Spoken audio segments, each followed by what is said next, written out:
नमस्कार, आप देख रहे हैं राजधानी लाइव और आपके साथ मैं हूं निशा रौतेला। तो चलिए राजधानी लाइव की शुरुआत करते हैं राजधानी की इस बड़ी खबर के साथ। तो आपको बता दें कि समय से पेंडिंग कांग्रेस के अध्यक्ष पद के चुनाव की तारीखों का ऐलान हो चुका है और कांग्रेस वर्किंग कमेटी की बैठक में फैसला लिया गया है। पार्टी के अध्यक्ष पद के लिए चुनाव 17 अक्टूबर को होंगे और 19 अक्टूबर को इसके नतीजे आएंगे। अध्यक्ष चुनाव के लिए 8 अक्टूबर से 16 अक्टूबर तक कैंपेन किए जा सकते हैं। माना जा रहा है कि पार्टी के अध्यक्ष पद के लिए एक बार फिर से राहुल गांधी पर दबाव बनाया जा सकता है। कहा जा रहा है कि राहुल गांधी ने गैर गांधी को पार्टी का अध्यक्ष बनाए जाने पर सहमति जताई है। दूसरी तरफ ये भी चर्चा है कि प्रियंका गांधी भी अध्यक्ष पद के लिए नामांकन भर सकती है। कांग्रेस वर्किंग कमेटी की अध्यक्षता सोनिया गांधी द्वारा की गई और आपको बता दें जहां पार्टी नेता राहुल गांधी और प्रियंका गांधी भी शामिल रहीं। सोनिया गांधी मेडिकल चेकअप के लिए विदेश में है और पार्टी का नया अध्यक्ष 21 अगस्त से 20 सितंबर के बीच चुना जाना था। वहीं राजस्थान के मुख्यमंत्री अशोक गहलोत और पार्टी की तरफ से लोकसभा में विपक्ष के नेता अधीर रंजन चौधरी भी वर्चुअली मीटिंग में शामिल हुए थे। हालांकि उत्तराखंड के पूर्व मुख्यमंत्री हरीश रावत, कांग्रेस के वरिष्ठ नेता मल्लिकार्जुन खड़गे और जयराम रमेश और केसी वेणुगोपाल समेत अन्य नेता पार्टी मुख्यालय में मीटिंग में जुड़े थे। इस बीच कांग्रेस के भीतर संग्राम छिड़ी हुई है, जहां नाराजगी जताते हुए पार्टी के वरिष्ठ नेता गुलाम नबी आजाद ने पार्टी के सभी पदों से इस्तीफा दे दिया है। आपको बता दें कि आजाद G23 ग्रुप में भी शामिल थे, जो गांधी परिवार से अध्यक्ष बनाए जाने के खिलाफ थे। और आपको बता दें वहीं वर्किंग कमेटी की बैठक में एक दिन पहले पार्टी के वरिष्ठ नेता मल्लिकार्जुन खड़गे ने कहा था कि पार्टी राहुल गांधी को ही अध्यक्ष बनाने के लिए दबाव बनाएगी और उन्होंने कहा था कि पार्टी का अध्यक्ष उन्हीं को बनाना चाहिए जो कन्याकुमारी से कश्मीर और पश्चिम बंगाल से गुजरात तक चर्चित हो। साथ ही उन्होंने कहा कि राहुल गांधी के अलावा पार्टी में कोई ऐसा चेहरा नहीं है जो अध्यक्ष पद के लिए उपयुक्त हो।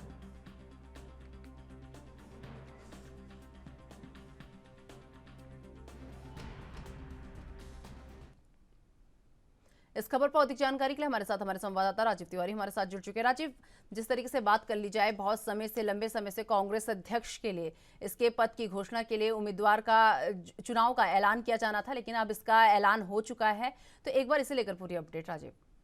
देखिए, बिल्कुल सही कहा आपने। यहाँ पर बात करें जिस तरीके से कांग्रेस के अंदर जो उठापटक थी वो देखने को मिल रही थी और लगातार कहीं ना कहीं कांग्रेस के जो अध्यक्ष पद की बात की जाए तो वहां पर भी कहीं ना कहीं चयन करने की कोशिश की जा रही थी। लगातार राहुल गांधी के ऊपर भी दबाव बनाया जा रहा था कि राहुल गांधी अध्यक्ष पद दोबारा से स्वीकार करें, मगर बार बार राहुल गांधी की तरफ से ये कहा जा रहा था कि राहुल गांधी परिवार से हटकर किसी को और को पद देना चाहिए। मगर यहाँ पर लगातार कहीं ना कहीं जो चुनाव की प्रक्रिया थी वो रुकी हुई थी, क्योंकि सोनिया गांधी की भी तबीयत खराब थी और जिसकी वजह से अब सोनिया गांधी जो है वो भी कहीं ना कहीं अभी भी इलाज कराने के लिए बाहर विदेश गई हुई है। मगर अब जिस तरीके से अब चुनाव का जो ऐलान किया गया है, यानी 17 अक्टूबर को अध्यक्ष पद का जो चुनाव है वो होगा 19 अक्टूबर को, और जिस तरीके से कैसे नतीजा आएगा, यानी कि सीधे सीधे कहें तो कहीं ना कहीं अब चुनाव का ऐलान जरूर कर दिया गया है। मगर देखना होगा कि राहुल गांधी चुनाव राष्ट्रीय अध्यक्ष बनेंगे या फिर कहें प्रियंका गांधी बनेगी, क्योंकि प्रियंका गांधी का भी नाम कहीं ना कहीं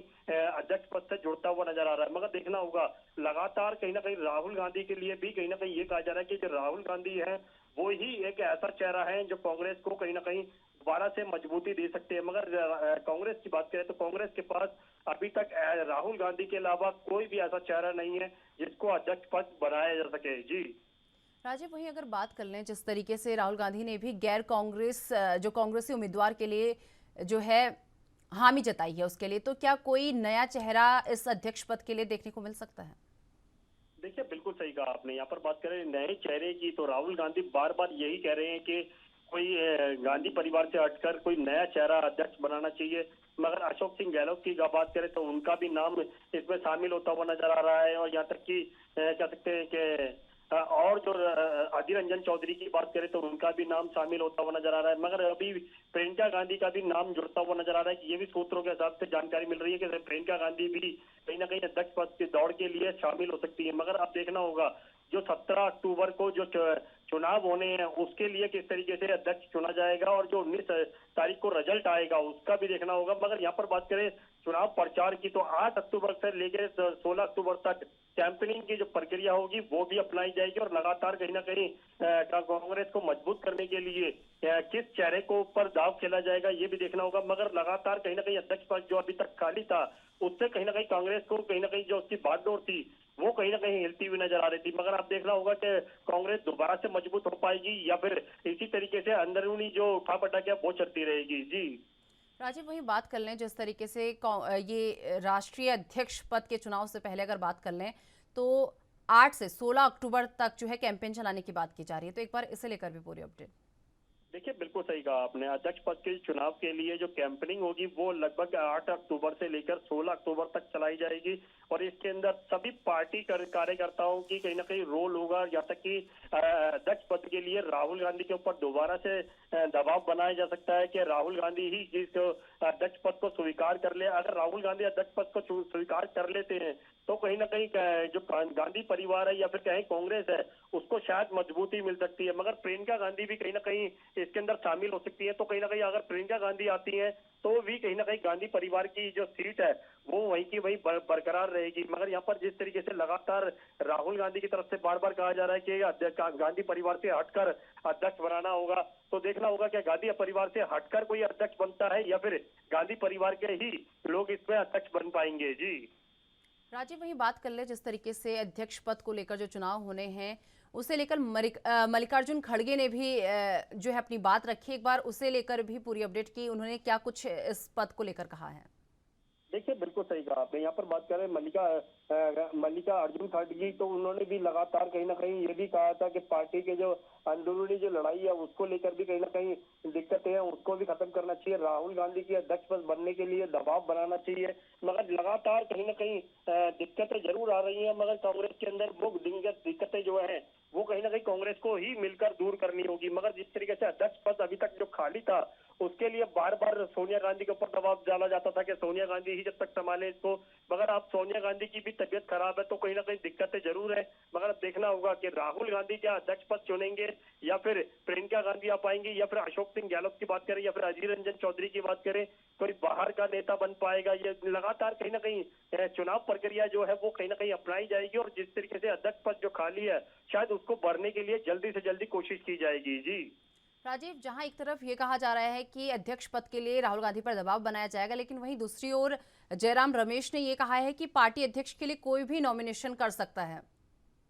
देखिए, बिल्कुल सही कहा आपने। यहाँ पर जयराम रमेश की बात करें तो उन्होंने भी बिल्कुल कहा है कि नॉमिनेशन जो है वो कोई भी कर सकता है, यानी कि पार्टी का अंदर का, यानी कि जो कहते हैं गैर गांधी परिवार के हो या फिर गांधी परिवार के हो, कोई भी अध्यक्ष पद के लिए अपने चयन कर सकता है। मगर यहाँ पर किस तरीके से वोटिंग मिलेगी, यहाँ पर लोगों का रुझान किस तरीके से मिलेगा और जब कांग्रेस के जो कार्यकर्ता है वो बार बार अभी तक यही कहते हुए नजर आ रहे हैं कि राहुल गांधी को ही अध्यक्ष पद बनना चाहिए। मगर अब देखना होगा कि गैर गांधी परिवार का अध्यक्ष बनेगा या फिर गांधी परिवार का ही अध्यक्ष बन पाएगा, ये जरूर देखना होगा। मगर जिस तरीके से कैंपेनिंग की जो प्रक्रिया है वो जरूर कह सकते हैं अब रफ्तार पकड़ती हुई नजर आएगी और कहीं ना कहीं जो कांग्रेस का अध्यक्ष पद जो खाली था शायद उसको जल्दी से जल्दी भरने की कोशिश की जाएगी ताकि कांग्रेस को दोबारा से मजबूती मिल सके। जी चलिए, बहुत बहुत धन्यवाद राजीव हमारे साथ जुड़ने के लिए और ये तमाम जानकारी हमारे साथ साझा करने के लिए। यूपी में भारतीय जनता पार्टी के नवनियुक्त अध्यक्ष भूपेंद्र चौधरी सोमवार यानी आज कार्यभार ग्रहण कर सकते हैं। आपको बता दें इससे पहले वे गाजीबाजी के साथ लखनऊ आएंगे।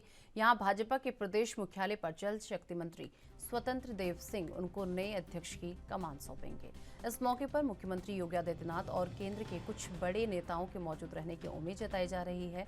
वो शताब्दी एक्सप्रेस से लखनऊ आएंगे। आपको बता दें कि इसको लेकर भाजपा प्रदेश मुख्यालय तक जुलूस के माध्यम से भूपेंद्र सिंह चौधरी पूरे लाव लश्कर के साथ आएंगे।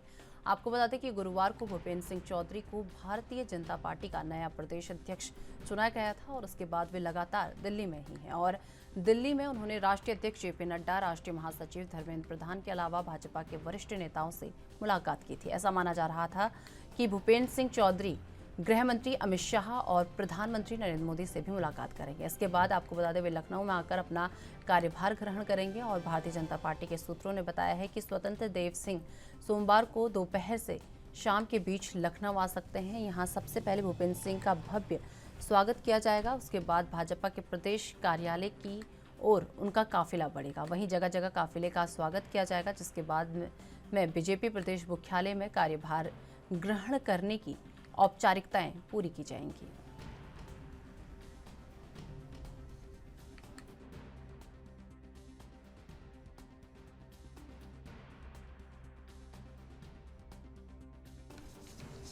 तो आपको बता दें कि यूपी में भारतीय जनता पार्टी के नवनियुक्त अध्यक्ष भूपेंद्र चौधरी सोमवार यानी आज कार्यभार ग्रहण कर सकते हैं। इससे पहले वे गाजेबाजी के साथ लखनऊ आएंगे। यहां भाजपा के प्रदेश मुख्यालय पर जल शक्ति मंत्री स्वतंत्र देव सिंह उन्हें नए अध्यक्ष की कमान सौंपेंगे।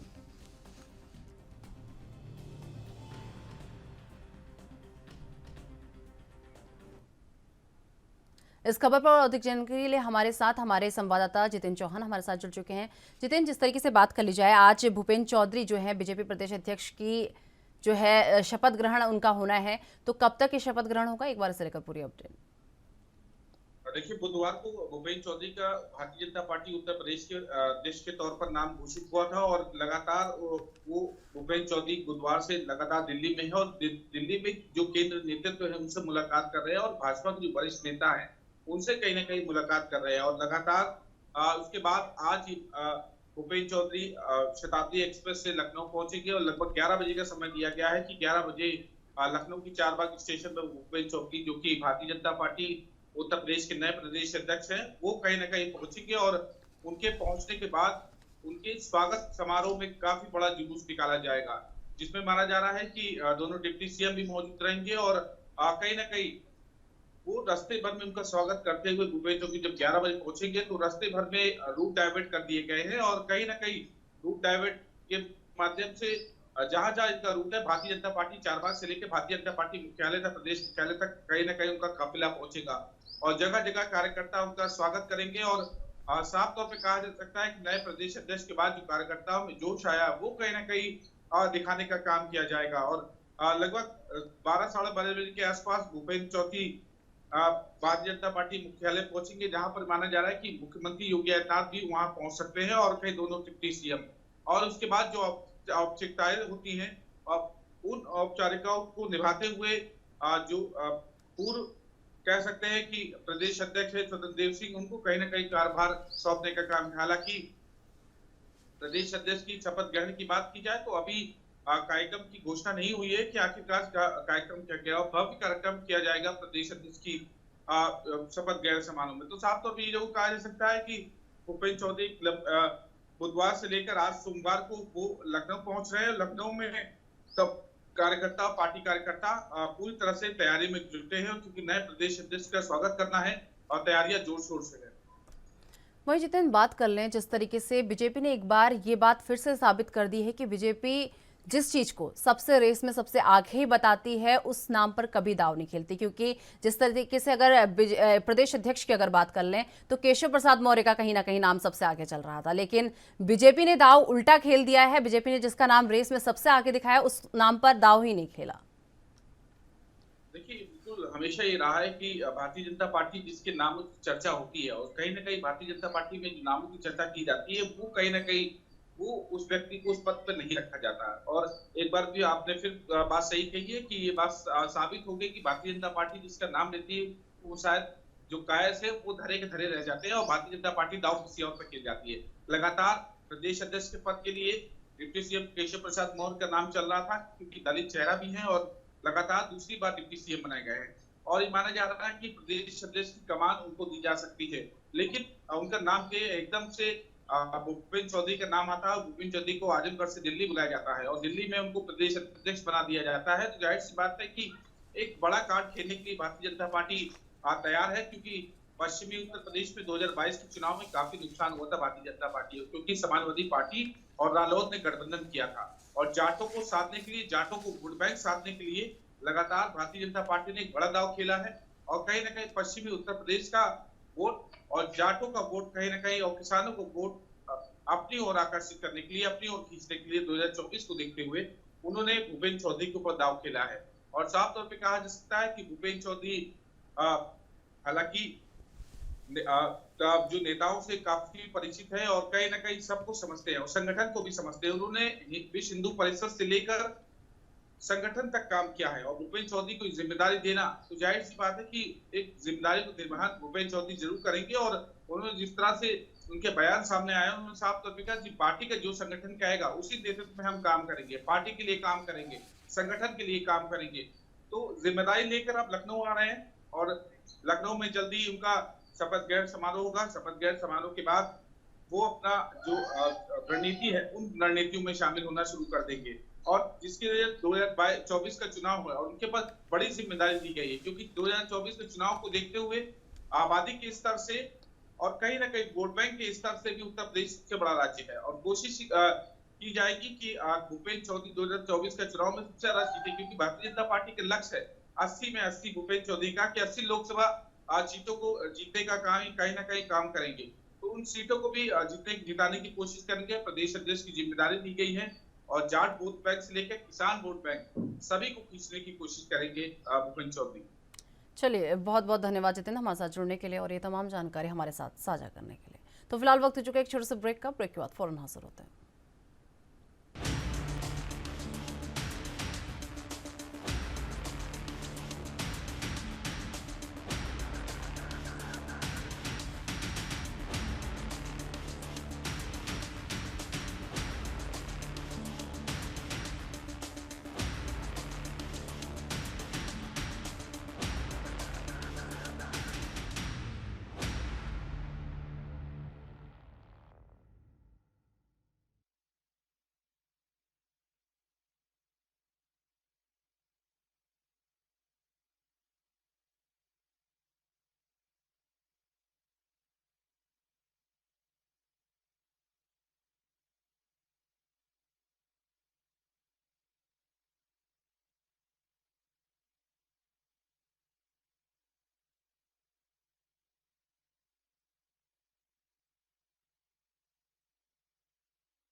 तो ब्रेक के बाद फिर से आपका स्वागत है। रुक कर लेते हैं अपनी अगली खबर का। शिवसेना नेता अनिल परब की मुश्किलें बढ़ सकती हैं। आपको बता दें कि मुंबई महाराष्ट्र के रत्नागिरी दापोली मुरुड में साई रिसोर्ट पर जल्द अब बुलडोजर चलेगा। आपको बता दें कि किरीट सौम्या ने इसी बंगले को अवैध बताते हुए उद्धव के करीबी अनिल परब पर आरोप लगाया था। आपको बता दें कि भाजपा नेता किरीट सौम्या ने आरोप लगाया था कि उद्धव ठाकरे के करीबी पूर्व मंत्री अनिल परब ने अवैध रूप से दापोली में रिसोर्ट बनाया है और जिसमें वन और पर्यावरण सहित कोस्टल डिपार्टमेंट के नियमों का उल्लंघन किया गया है, जिसकी शिकायत को लेकर एक बार फिर किरीट सौम्या पूरे दलबल के साथ इस रिसोर्ट पर पहुंचे और संबंधित अधिकारियों से मिले। आपको बता दें कि प्रशासन ने इस रिसोर्ट को लेकर शिवसेना नेता सदानंद कदम सहित बंगले के मालिक को नोटिस भेजा था। जमीन कदम के नाम पर है, जो परब के काफी करीबी माने जाते हैं। आपको बता दें किरीट सौम्या ने आरोप लगाया था कि ये रिसोर्ट परब की अवैध संपत्ति है। कल प्रशासनिक अधिकारियों के साथ सौम्या ने बैठक की थी, जिसमें बीजेपी के भी कई स्थानीय नेता इसमें शामिल थे और जिसके बाद प्रशासन ने आश्वासन दिया और एक एजेंसी इसके लिए हायर की जाएगी और नियमों के उल्लंघन के आरोप के बाद इसका डेमोलिशन किया जाएगा। अगर आपको बता दें तो अनिल परब के लिए एक बड़ा झटका यहां पर हो सकता है और उद्धव ठाकरे के एक और मंत्री को यहां पर बड़ा झटका लग सकता है।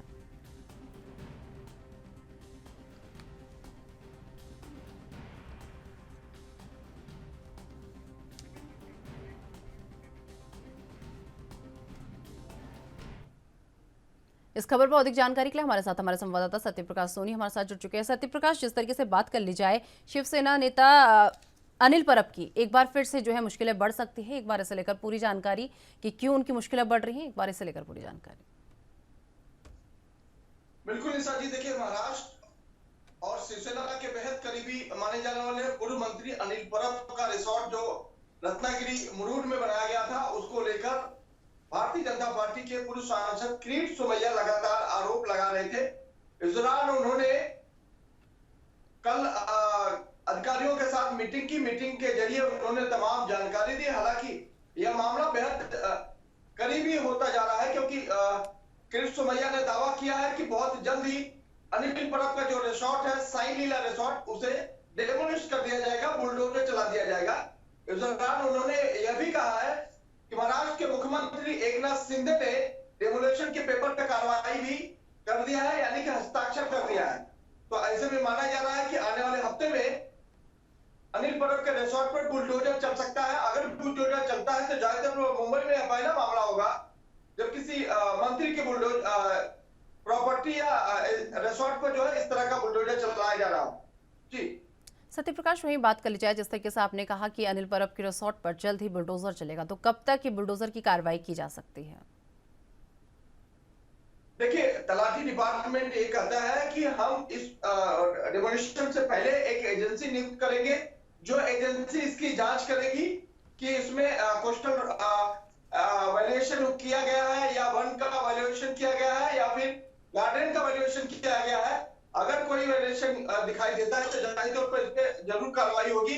हालांकि किरीट सोमैया का पूरा दावा है कि यह डेमोलिशन जो है अगले हफ्ते तक हो जाएगा, क्योंकि मुख्यमंत्री ने डेमोलिशन को लेकर जो है साइन कर दिया है। लेकिन पर्यावरण विभाग को यह फाइल अभी गई है, पर्यावरण विभाग यह डिसाइड करेगा कि डेमोलिशन की तारीख कब मुकर्रर करनी है। लेकिन किरीट सोमैया का दावा है कि अगले हफ्ते तक जरूर डेमोलिश हो जाएगा।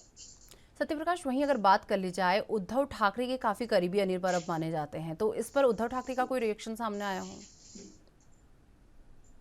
देखिए, जब भी कुछ चीजें गलत होती है तो जाहिर तौर पर उनके नेता जो है या तो पल्ला झाड़ लेते हैं या तो अपनी सफाई में वो कह देते हैं कि जो भी होगा जांच का विषय है, जांच के बाद जो होगा वो देखा जाएगा।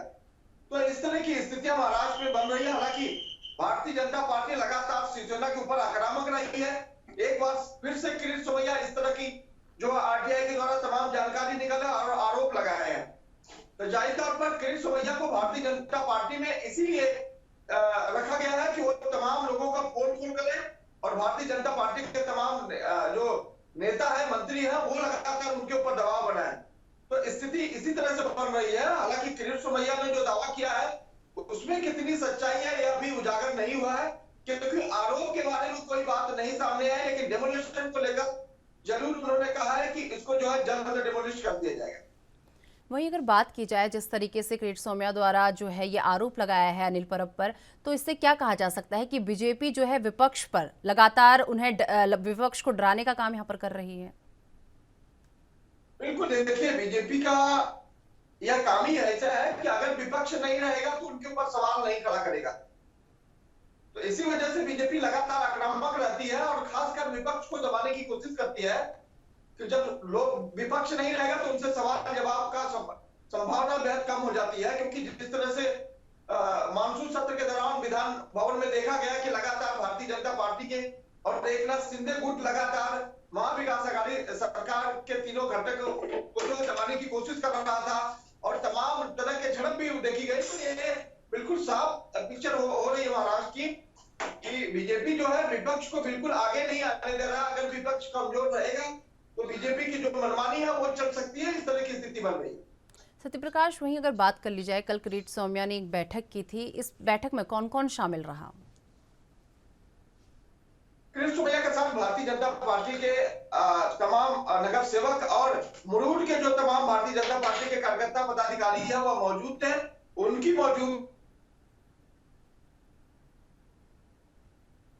उस रिसोर्ट का भी दौरा किया गया। इस दौरान यह बताया गया कि रिसोर्ट में कई तरह की अनियमितताएं हैं, उसकी जांच के बाद इसको डेमोलिशन जरूर कर दिया जाएगा। तो वहीं अगर बात की जाए जिस तरीके से सत्यप्रकाश यहाँ पर बुलडोजर की कार्रवाई की बात की जा रही है, इसके अलावा उनकी अवैध संपत्ति पर जो रिसोर्ट है उस पर जल्द ही बुलडोजर की कार्रवाई की जाएगी, लेकिन इसके अलावा अनिल परब पर क्या क्या कार्रवाई हो सकती है? देखिए, अनिल परब के ऊपर आरोप ये लगाया गया है कि अनिल परब ने तमाम जो है विभागों का वायलेशन करते हुए रिसोर्ट बनवाया है, और यह रिसोर्ट जो है शिवसेना के ही बेहद करीबी नेता सदानंद कदम के नाम पे है।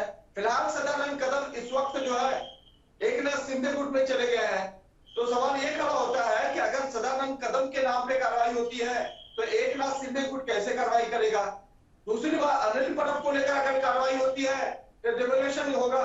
अगर डेमोलेशन होगा तो अनिल सदानंद कदम के ऊपर कार्रवाई क्यों नहीं होगी? दूसरी बात है,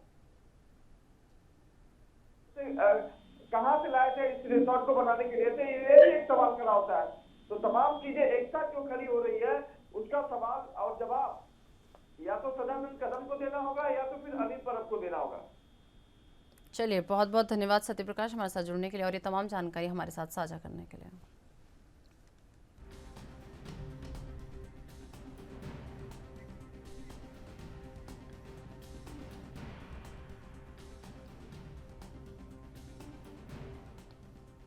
के मुख्यमंत्री जयराम ठाकुर सोमवार यानी आज अपने एक दिवसीय दौरे के दौरान जिला कांगड़ा में रहेंगे। आपको बता दें, मुख्यमंत्री जयराम ठाकुर का हेलीकॉप्टर सुबह 9:45 बजे कंगनी धार हेलीपैड मंडी से कांगड़ा हवाई अड्डे के लिए उड़ान भरेगा और 10:20 पर आपको बता दें कि मुख्यमंत्री जयराम ठाकुर का हेलीकॉप्टर कांगड़ा हवाई अड्डे पर उतरेगा।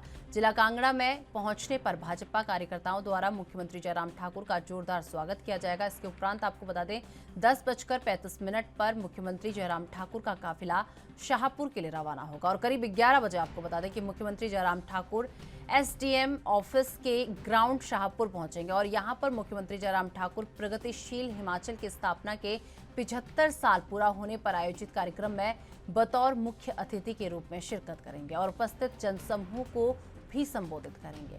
और दोपहर 12:30 बजे की अगर बात कर ली जाए तो आपको बता दें कि मुख्यमंत्री का काफिला लोक निर्माण विभाग शाहपुर के विश्राम गृह के लिए रवाना हो जाएगा और मुख्यमंत्री जयराम ठाकुर के दोपहर के भोजन की व्यवस्था भी यहीं की गई है। दोपहर करीब 1:30 बजे मुख्यमंत्री जयराम ठाकुर का काफिला धर्मशाला के लिए रवाना होगा और 2 बजे मुख्यमंत्री जयराम ठाकुर धर्मशाला के दाड़ी मैदान में पहुंचेंगे और यहां पर मुख्यमंत्री जयराम ठाकुर प्रगतिशील हिमाचल के स्थापना के 75 साल पूरा होने पर आयोजित कार्यक्रम में बतौर मुख्य अतिथि के रूप में शिरकत करेंगे और वहां पर उपस्थित जनसमूह को भी संबोधित करेंगे।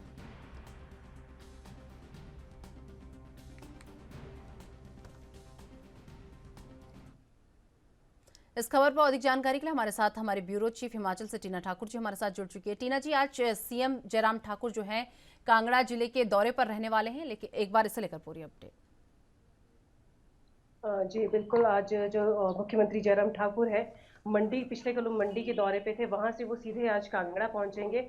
2 जगह वो जो है प्रगतिशील हिमाचल के स्थापना के 75 साल का जो कार्यक्रम है उनमें बतौर मुख्य अतिथि शिरकत करेंगे। एक ये कार्यक्रम शाहपुर में रखा गया है, दूसरा जो कार्यक्रम है वो धर्मशाला के दाड़ी में रखा गया। तो इस तरह आप देखेंगे कि हिमाचल सरकार का ये जो अति महत्वाकांक्षी ये कार्यक्रम है, क्योंकि ये जो कार्यक्रम है इसके जरिए हिमाचल की जो भाजपा सरकार है वो न केवल हिमाचल के 75 साल के की जो विकासात्मक यात्रा उसको दर्शाने की कोशिश कर रही है, बल्कि अपने जो 5 साल है, पौने 5 साल का जो कार्यकाल है सरकार का, उसमें उन्होंने जो काम किया है, उनकी जो उपलब्धियां रही है वो जनता तक पहुंचाने का प्रयास कर रही है। तो आप ये समझ सकते हैं कि आने वाले विधानसभा चुनाव है और बहुत कम समय रह गया। ऐसे में मुख्यमंत्री जयराम ठाकुर लगातार विधानसभाओं का दौरा कर रहे हैं। एक दिन में आप देख रहे हैं कि 2-2, 3-3, 4-4 विधानसभा भी वो कवर कर रहे हैं। तो ऐसे में आप देखेंगे कि ये जो आज कार्यक्रम है कांगड़ा में, जो ये 2 कार्यक्रम रखे हैं, एक शाहपुर में और दूसरा दाड़ी में, तो यहाँ पे भी जो है बड़ी घोषणाएं, बड़ा शिलान्यास, बड़ी विकासात्मक परियोजनाएं जो है लोगों को समर्पित आज मुख्यमंत्री जयराम ठाकुर करेंगे।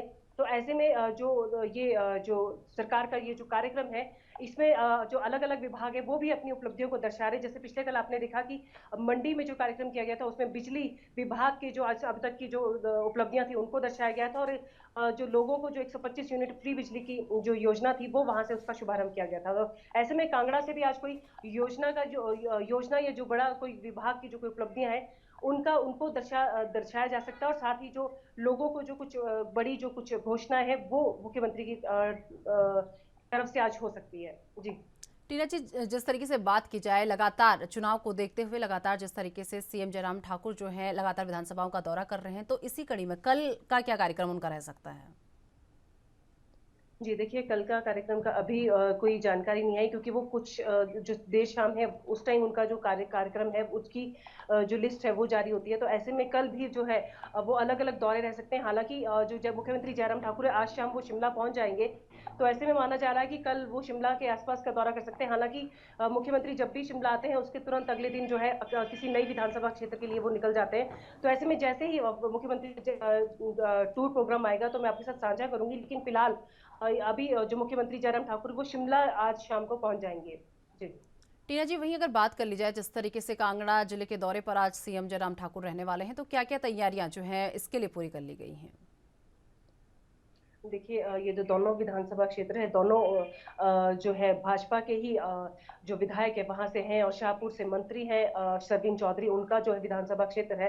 ऐसे में जब मुख्यमंत्री पहले ही वो गग्गल हवाई अड्डे पर उतरेंगे, वहां पे जो कार्यकर्ता है भाजपा का वो जोरदार स्वागत करेंगे और वहां से वो शाहपुर के लिए रवाना होंगे। तो ऐसे में आप देखेंगे कि सरवीन चौधरी जो मंत्री हैं उनका कार्यक्रम ये माना जाएगा और वो भी कार्यक्रम में शिरकत करेंगी। तो ऐसे में जो उनका जो विभाग है, सामाजिक न्याय व अधिकारिता विभाग का प्रतिनिधित्व वो कर रही हैं। तो ऐसे में उस विभाग की जो योजना है, उस विभाग के जो बड़े कार्यक्रम है, उनका उल्लेख और उनका कार्यक्रम जो होगा वो शाहपुर में हो सकता है। और जो भाजपा है वो तो पहले ही जो सरकार है और पार्टी है दोनों को मिलाकर वो चल रही है, दोनों में वो तालमेल मिला के चल रही है, ताकि जो जनता है जनता तक न केवल भाजपा सरकार की उपलब्धियां पहुंची जा सके, बल्कि आगामी जो विधानसभा चुनाव है उसके लिए भाजपा अपनी पहुंच भी जो है सीधे जनता तक पहुंचा सके। दूसरा जो विधानसभा क्षेत्र है दाड़ी धर्मशाला से भी जो विशाल नेहरिया है भाजपा के विधायक है। तो ऐसे में ये दोनों जो है दोनों ही जगह पे जो भाजपा जो आज जो मुख्यमंत्री जयराम ठाकुर जब वहां पहुंचेंगे तो बड़ी वो घोषणाएं कर सकते हैं, बड़े जो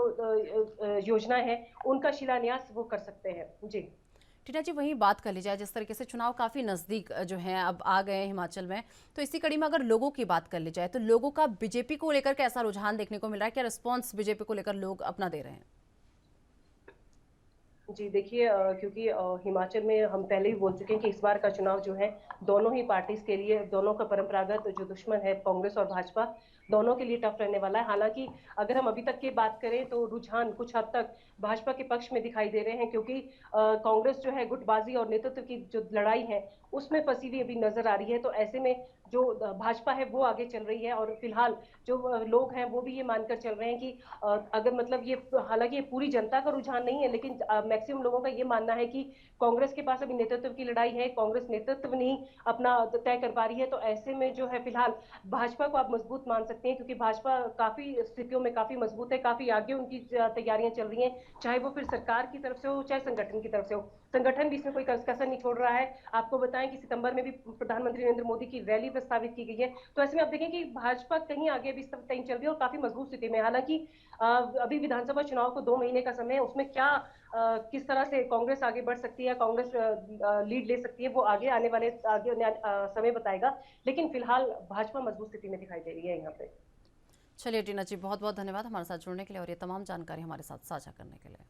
तो आपको बता दें कि छत्तीसगढ़ के कई इलाकों में जमकर बारिश हो रही है, जिसकी वजह से नदी नाले उफान पर हैं। वहीं प्रदेश में अब तक 92% तक बारिश हो चुकी है। मानसून सीजन 30 सितंबर तक रहेगा और आपको बता दें ऐसे में बाकी 34 दिनों में सामान्य से ज़्यादा बारिश होने की संभावना है। बीते 2 दिनों से बारिश की गतिविधियां कम हुई हैं। इसके बावजूद प्रदेश में सामान्य से 14% ज़्यादा बारिश गिर चुकी है और मानसून द्रोणिका के असर में 28 अगस्त को प्रदेश के विभिन्न स्थानों पर हल्की से मध्यम बारिश होने की संभावना जताई जा रही है, जिसका असर देखने को मिल सकता है। और आपको बता दें कि राजधानी रायपुर में बादल छाए हुए हैं, वहीं 1-2 स्थानों पर भारी बारिश के आसार दिखाई दे रहे हैं।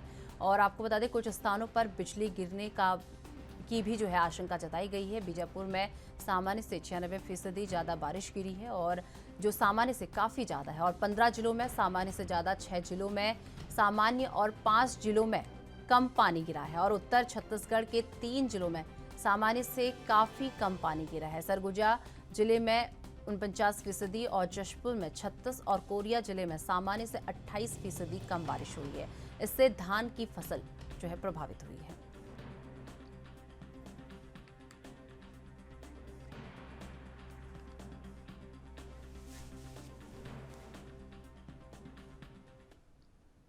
इस खबर पर अधिक जानकारी के लिए हमारे साथ हमारे ब्यूरो चीफ छत्तीसगढ़ से स्वाति कौशिक जी हमारे साथ जुड़ चुके हैं। स्वाति जी, जिस तरीके से बात कर ली जाए छत्तीसगढ़ की, अगर बात कर ली जाए तो छत्तीसगढ़ में आज बारिश को लेकर मौसम विभाग द्वारा कहां-कहां पर अलर्ट जारी किया गया है, एक बार इसे लेकर पूरी अपडेट।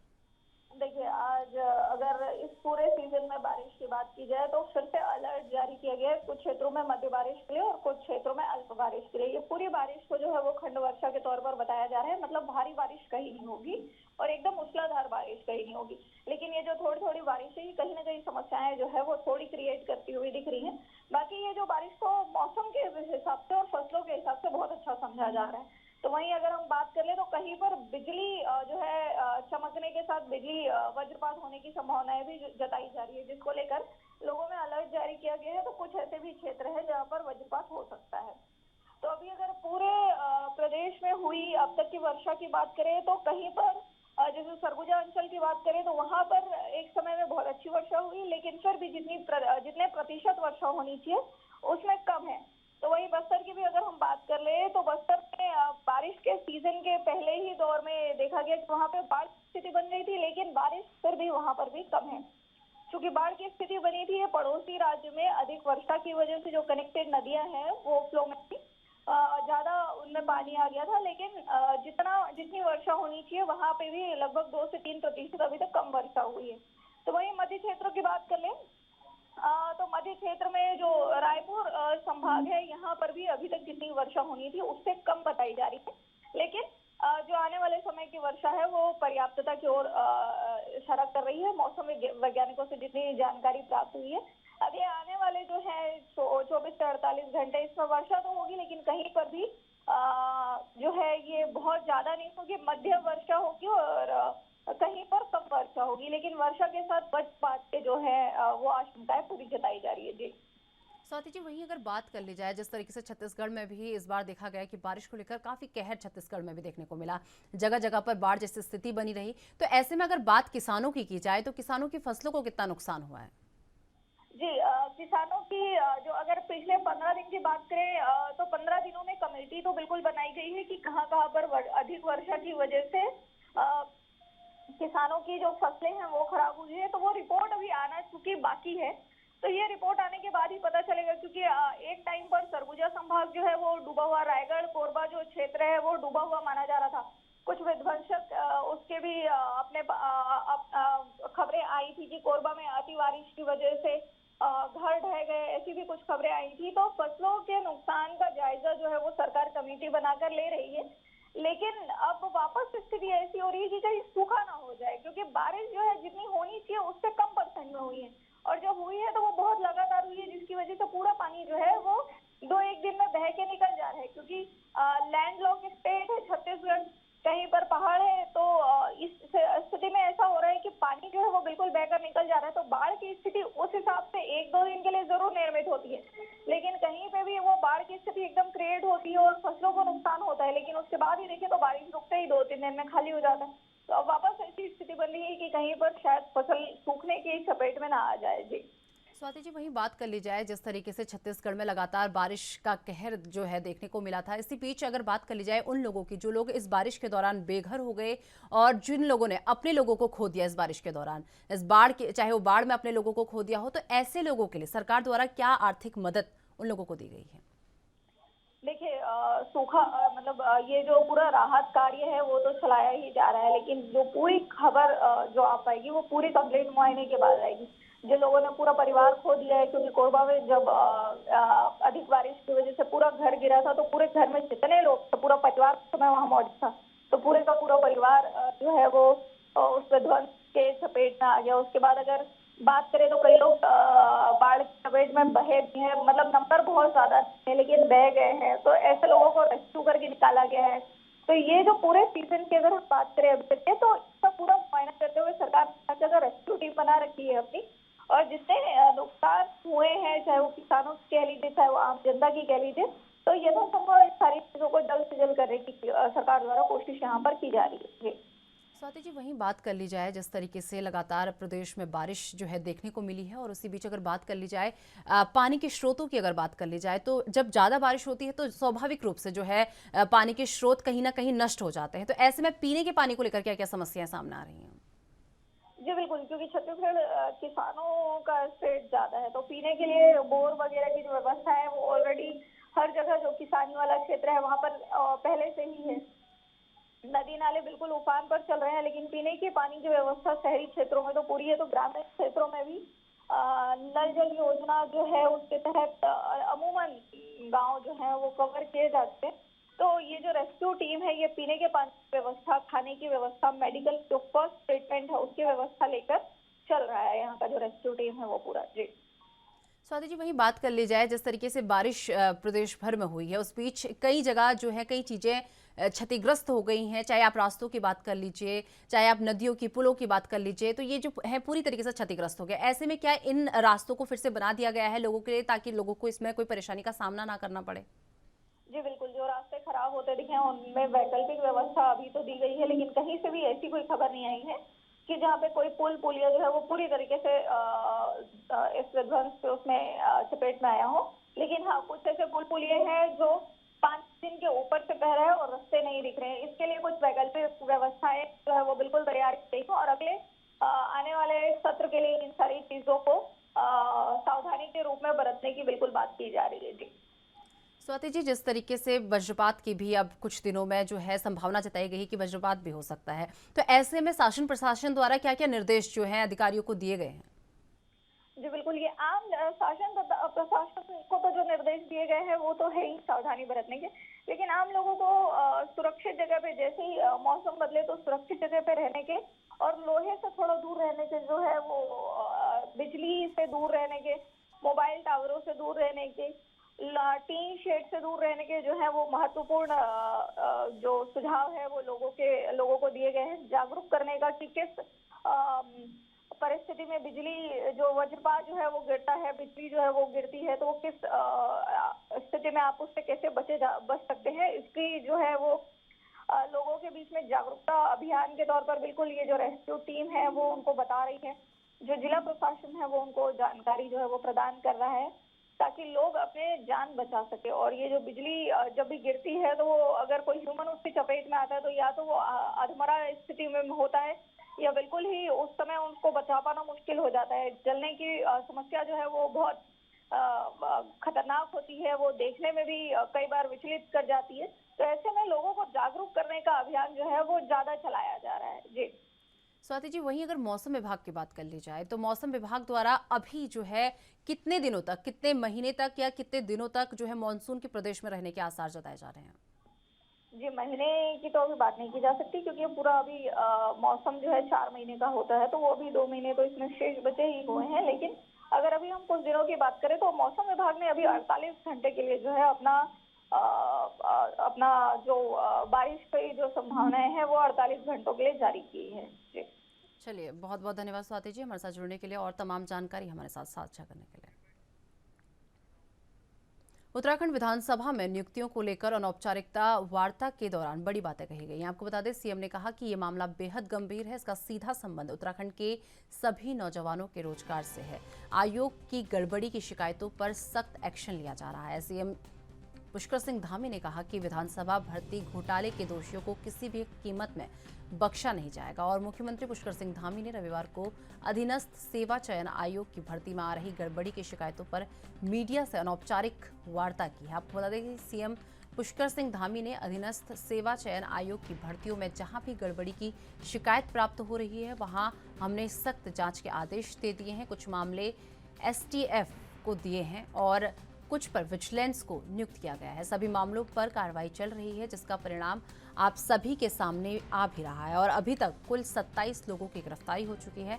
उन्होंने आगे कहा कि भर्ती घोटाले में किसी को भी जो है नहीं बख्शा जाएगा, चाहे किसी के हाथ कितने भी लंबे क्यों ना हो। कानून द्वारा अपना काम किया जाएगा। विधानसभा में नियुक्तियों में गड़बड़ी की आ रही शिकायतों पर मुख्यमंत्री ने कहा कि विधानसभा एक संवैधानिक संस्था है और हम विधानसभा अध्यक्ष से अनुरोध करेंगे कि विधानसभा में जितनी भी भर्तियां हुई हैं, जितनी शिकायतें आ रही हैं, वो नियुक्तियां चाहे किसी भी कालखंड में की हो, उनमें निष्पक्ष जांच होनी चाहिए और विधानसभा अध्यक्ष द्वारा जांच के विषय में राज्य सरकार से भी सहयोग मांगा जाएगा।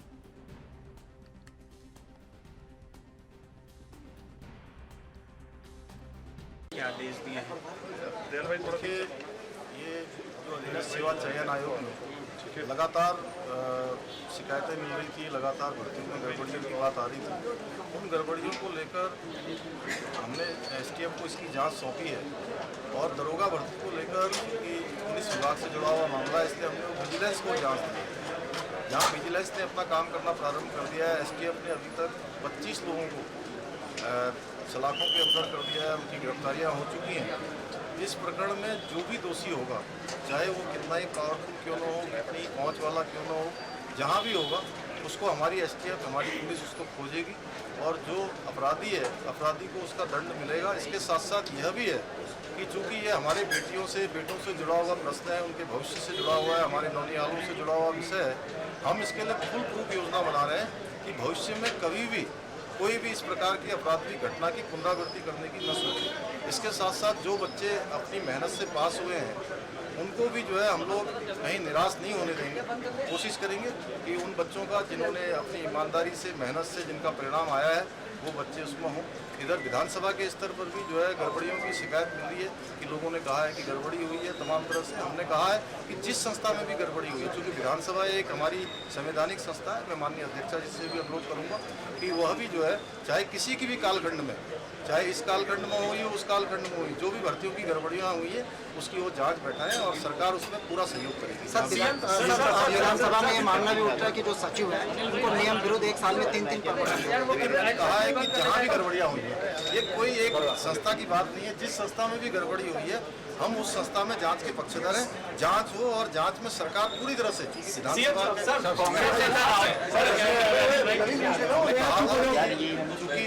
क्योंकि सभी युवाओं के बीच से ये बात आई थी कि गड़बड़ियाँ हो रही हैं और जब जांच की गई तो गड़बड़ियाँ पाई गई हैं। लेकिन इसमें कुछ युवा हमारे ऐसे भी हैं, बहुत सारे युवा हैं जिन्होंने अपनी परीक्षाओं को अपने मेहनत से पास किया है, तो हम उनके बारे में निश्चित रूप से विचार करेंगे कि कैसे उनका रास्ता निकल सकता है, उनको हम निराश नहीं होंगे।